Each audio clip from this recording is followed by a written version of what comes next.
परंपरा का निर्वहन करते हुए स्वागत अभिनंदन हम सभी की ओर से जोरदार तालियां बजती रहनी चाहिए। ये अभिनंदन नए सफर नए नई चेतना के स्वर नए बदलाव के भ्रमर नए नई दिशा को जा रहे राही नए सफर नए। राज्य स्थित विकास भवन सभागार में आज हिंदी दिवस मनाया गया। कार्यक्रम का आयोजन प्रमंडलीय राज्य भाषा दक्षिणी छोटा नागपुर प्रमंडल रांची और जिला प्रशासन के संयुक्त तत्वाधान में किया गया। हिंदी दिवस समारोह का उद्घाटन दक्षिणी छोटा नागपुर प्रमंडल के आयुक्त अंजनी कुमार मिश्रा ने किया।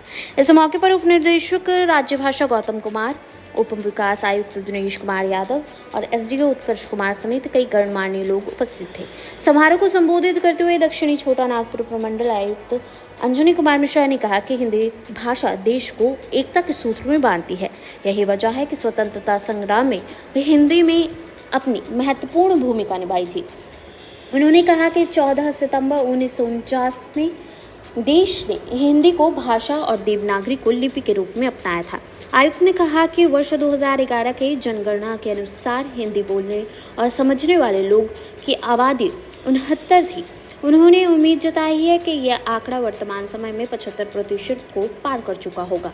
मौके पर उप विकास आयुक्त दिनेश कुमार यादव और उप निदेशक राज्य भाषा गौतम कुमार ने कहा कि हिंदी भाषा एक दूसरे को जोड़ने का काम करती है। 14 सितंबर को हिंदी दिवस देश के साथ दुनिया के कई देशों में मनाई जाती है। उन्होंने कहा कि हिंदी अंतरात्मा की भाषा है। हिंदी दिवस समारोह के दौरान कवि गोष्ठी का भी आयोजन किया गया। इस मौके पर कवि और कवित्रियों ने अपने गीत के माध्यम से लोगों को मंत्रमुग्ध कर दिया। मौके पर साहित्यकारों ने भी अपनी बातों को रखा। नए सफर नए नई चेतना के स्वर नए बदलाव के भ्रमर नए नई दिशा को जा रहे राही नए सफर नए। टच करते मेरे को बढ़ रहे, थोड़ा तालियों से साथ दे दीजिए। टच करते मेरे को बढ़ रहे, ऐसे बताइए 1 2 3 4। टच करते मेरे को बढ़ रहे नए गीत शब्द गढ़ रहे। टच करते मेरे को बढ़ रहे नए गीत शब्द गढ़ रहे। नए रोशनी के अर्थ भी मन प्राण से समझ रहे। उल्लास के असर नए प्रकाश के भ्रमर नए नई दिशा को जा रहे राही नए सफर नए। टच कर वसन पुराने से, टच कर वसन पुराने से, वसन मतलब होता है कपड़ा। टच कर वसन पुराने से नए लोग नव तराने से टिके हुए खड़े हुए हिम्मत लिए हिमालय से। ये लोग कर्मवीर हैं, धरती के शूरवीर हैं। ये नहीं डरते कभी एक रोज के मर जाने से। अब दुश्मनों के डर नए हुए हौसलों के घर नए। काल के कपाल पर लिखे हुए असर नए। नई चेतना के स्वर नए बदलाव के भ्रमर नए नई दिशा को जा रहे राही नए सफर नए। और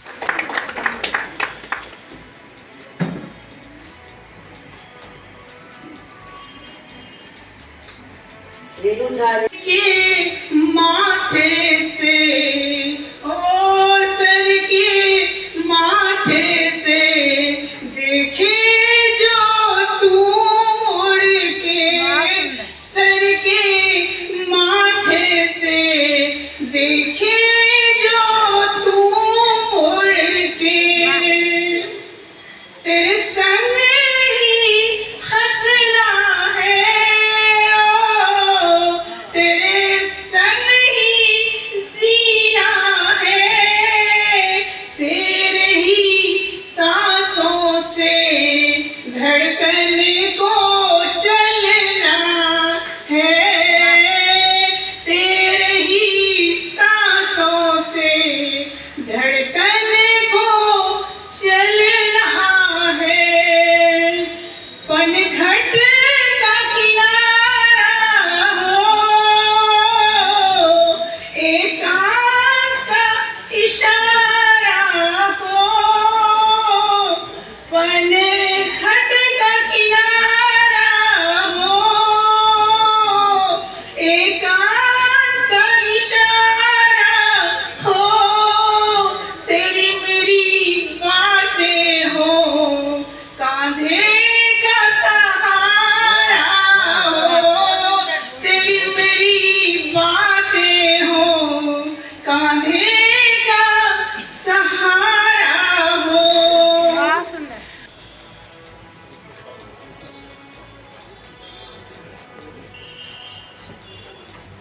कि आज हिंदी दिवस के उपलक्ष्य में सब विदित है कि संविधान के 343वें एवं 341 के अंतर्गत हिंदी भाषा को राजभाषा का मान्यता मिला है। राजभाषा यानी जिसमें हम लोग अपने राजकाज के कामों को करते हैं। हम सभी अपने जितने भी ऑफिशियल काम करते हैं उसमें मैक्सिमम हम लोग हिंदी भाषा का उपयोग करते हैं। ज़्यादातर हम लोग हिंदी भाषा का ही उपयोग करते हैं। जब से हमारा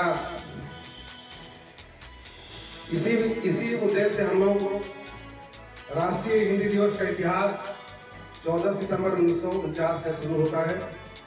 इस दिन भारत की संविधान सभा ने देवनागरी लिपि को आधिकारिक भाषाओं में से एक के रूप में अपनाने का ऐतिहासिक निर्णय लिया था।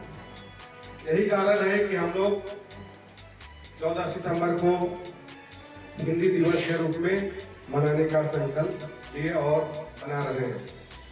हिंदी दिवस मनाने का मुख्य उद्देश्य यही है कि हम अपने आधिकारिक भाषा का विश्व भर में प्रचार प्रसार करें। हमारी सरकार ने भी कई महत्वपूर्ण बदलाव करके विभिन्न विभागों में हिंदी को बढ़ावा देने का काम किया है। हमारे देश में हिंदी भाषा एक दूसरे को जोड़ने वाली भाषा के रूप में काम करती है। हमारे देश में यह राष्ट्रीय एकता को मजबूती प्रदान करती है।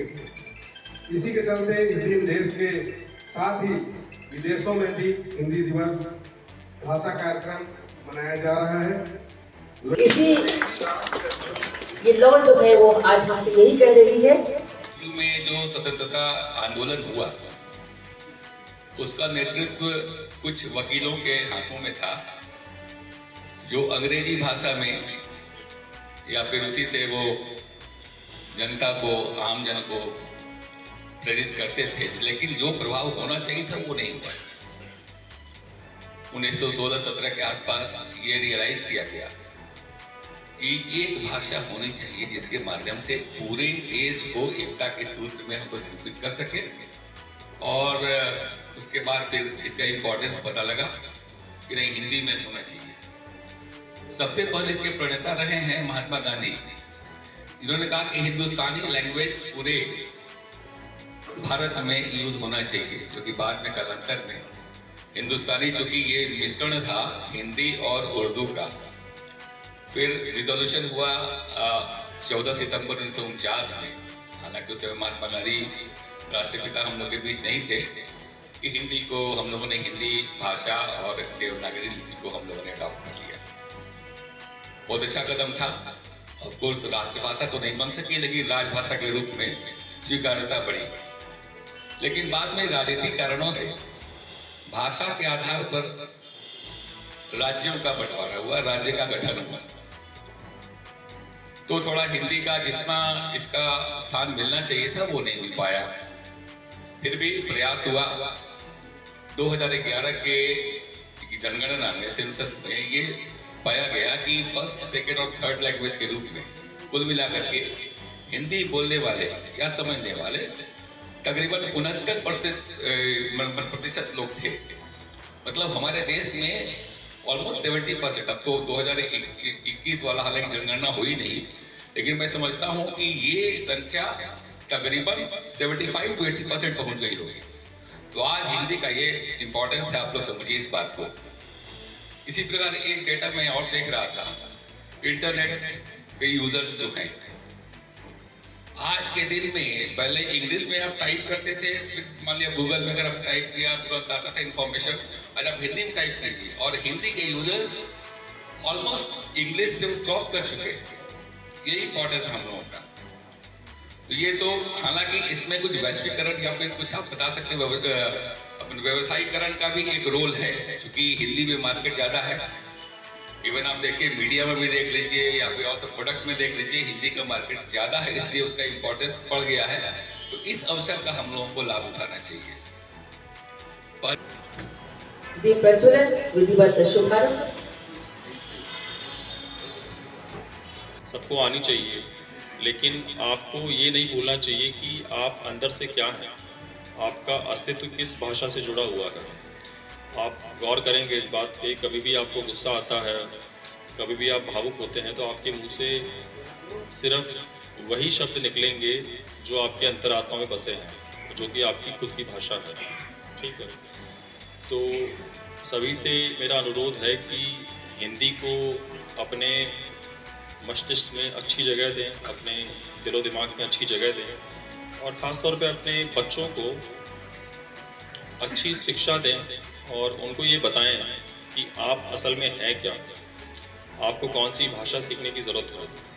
मेरा भी छोटा बच्चा है, अभी 2 साल का है, तो मेरी और मेरी वाइफ की तो लड़ाई इस बात पे होती है कि वो चाहती है कि उसको अंग्रेज़ी और हिंदी सिखाए, मैं बोल नहीं, उसको राजस्थानी सिखाइए, क्योंकि मुझे लगता है कि उसकी जड़ जो है वहाँ पे है। तो सबसे पहले उसको वो आना चाहिए, उसके बाद हिंदी और उसके बाद अंग्रेज़ी और जो भी अन्य भाषाएं हैं।